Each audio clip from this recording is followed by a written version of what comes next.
તો જય માતાજી મિત્રો, અમે આવી ગયા છે રાયડી ચોકડી.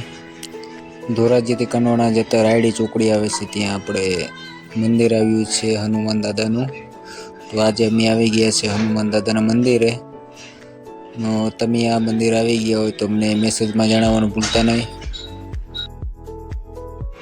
તો મિત્રો તમે જોઈ શકો છો, દર્શન કરવાની બધી રીતની સુવિધા અહીં બહુ સારી છે.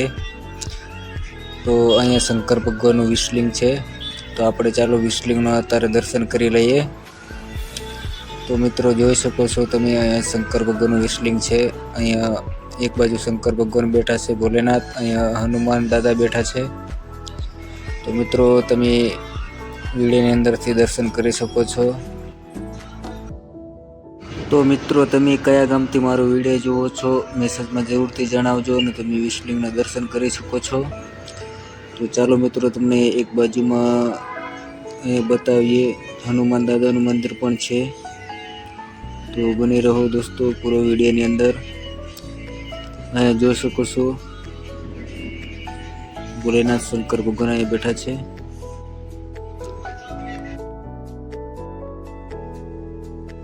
તો ચાલો મિત્રો આપણે હનુમાન દાદાના મંદિર તરફ આપણે નીકળીએ. તો જોઈ શકો છો તમે હનુમાન દાદાની ધજા લહેરાય છે.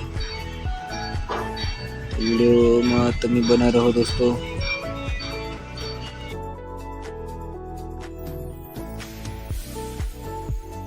તો ફાઇનલી મિત્રો તમને હવે આપણે હનુમાન દાદાના દર્શન કરાવી દઈએ, અને કોમેન્ટની અંદર તમે મેસેજ કરજો તમે આ મંદિરે આવી ચૂક્યા છો કે નથી આવી ચૂક્યા.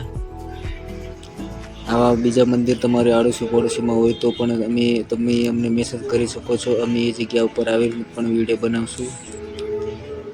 તો ચાલો મિત્રો તમે હનુમાન દાદાના દર્શન કરી લ્યો, ને વિડીયો લાઈક શેર કરવાનું ભૂલતા નહીં. જય હનુમાન દાદા.